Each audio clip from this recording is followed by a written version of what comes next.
Hey guys, welcome back. It's me, Sal Mahajan, and in today's video, we're going to be talking about Amazon S3 storage classes.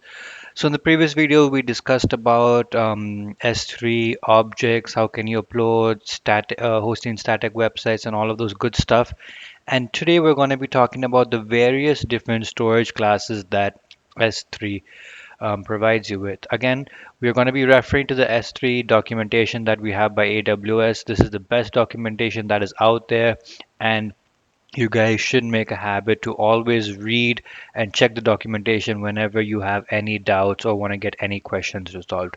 So let's dive right into Amazon S3 storage classes. So what is actually the purpose of the storage of these storage classes? So you may have various different use cases for your data, and for those specified use cases, we have these different storage classes.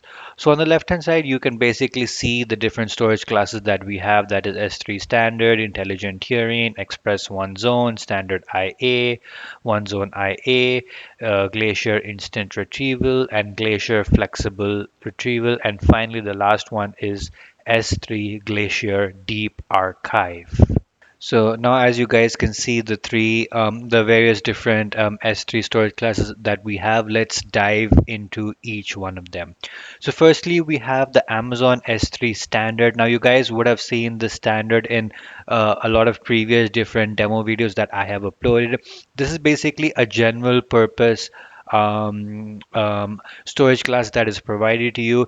It provides you high durability, availability, and performance. And this is basically used for, it has a wide variety of use cases, like maybe you want to use it for your cloud applications, dynamic websites, content distribution.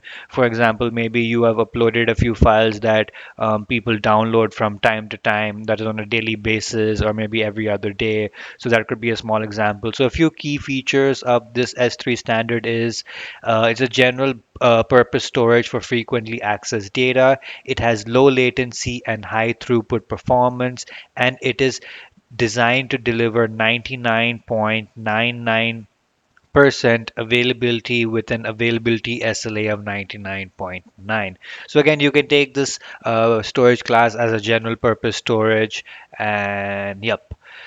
Second is we have something that's called unknown or change in access. And over here we have the Amazon S3 intelligent tiering. This is quite interesting and unique, to be honest. Um, the use case of this specified storage class is when you cannot predict your access.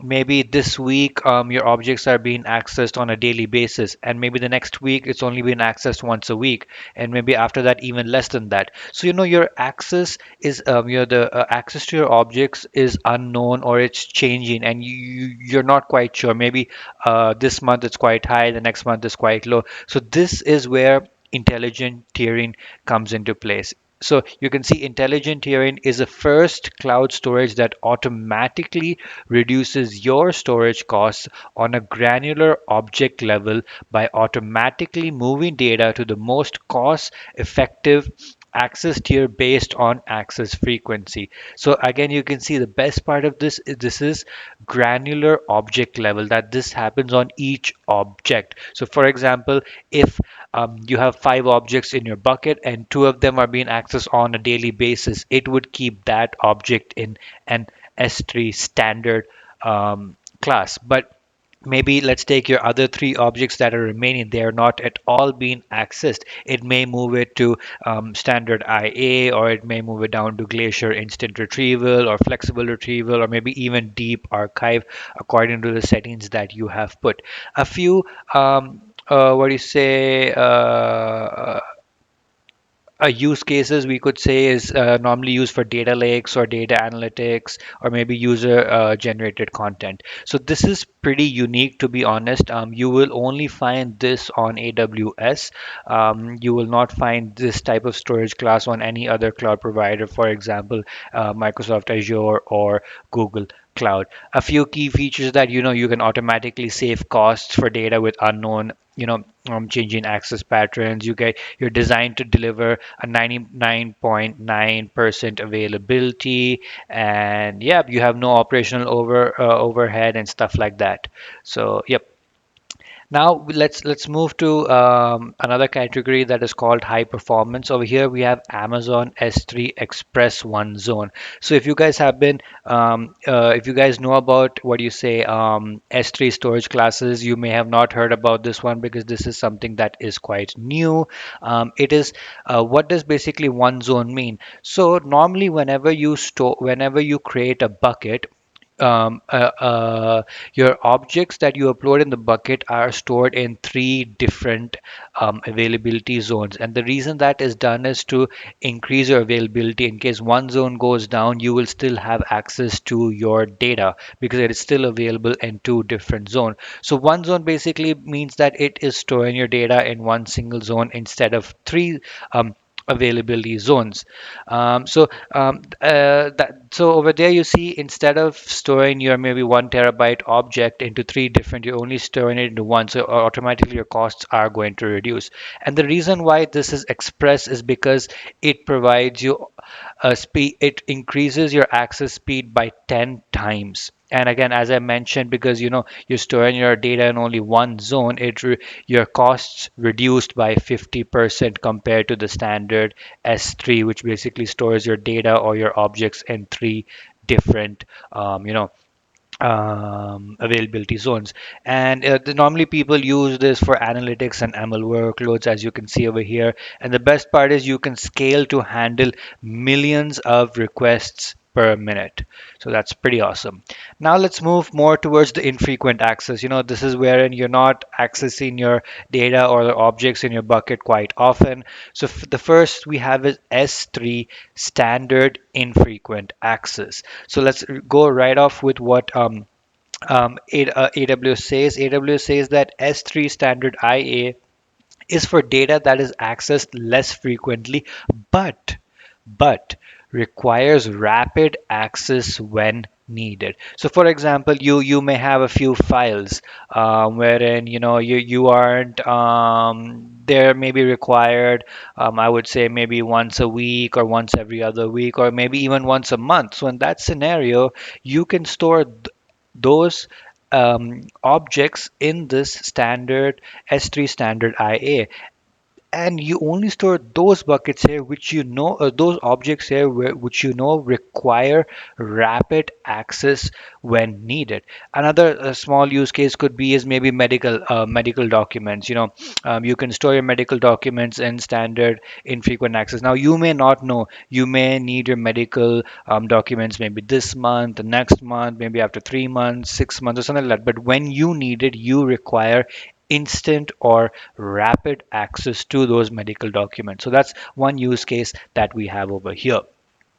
So you can see a few key features is infrequently accessed data that needs millisecond access. We call it our rapid access, and it provides you the same low latency and high throughput performance of S3 standard. Again, that relates to our rapid access or our rapid access. Now moving on to the next infrequent access category we have is Amazon S3 one zone infrequent access. Now, this is exactly the same as your S3 infrequent access. The only difference is that, as I told you guys, S3 normally stores data in a minimum of three availability zones, but in this one S3 one zone infrequent access, it stores your data only in one specific zone, hence reducing your cost per GB stored. And in return, it will also reduce your cost for retrieval. So as you can see, it has the same features and everything. Everything is exactly the same. The only difference is your data is only stored in a single availability zone. So in the scenario that that availability zone does go down, then you may face issues in accessing that data. Now we're coming to a different category, which is called archival. So archive. So we looked into general purpose, unknown, or unknown, changing access. We looked into infrequent access, and now finally we're coming to our last, which is our archive. As the name suggests, you're archiving data over here. So the first category that we have, or the first storage class that we have in archive, relates to Amazon S3 Glacier Instant Retrieval. Again, what we're going to do, so basically, when do you use S3 Glacier Instant Retrieval? You use this specified storage class when you have data that needs to be stored for a long time and only needs to be accessed for a few times per year.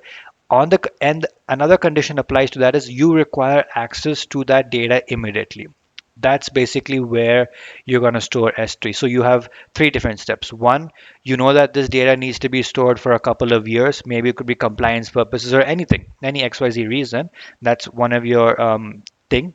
The second thing, you know that maybe this data is could be accessed a couple of times a year.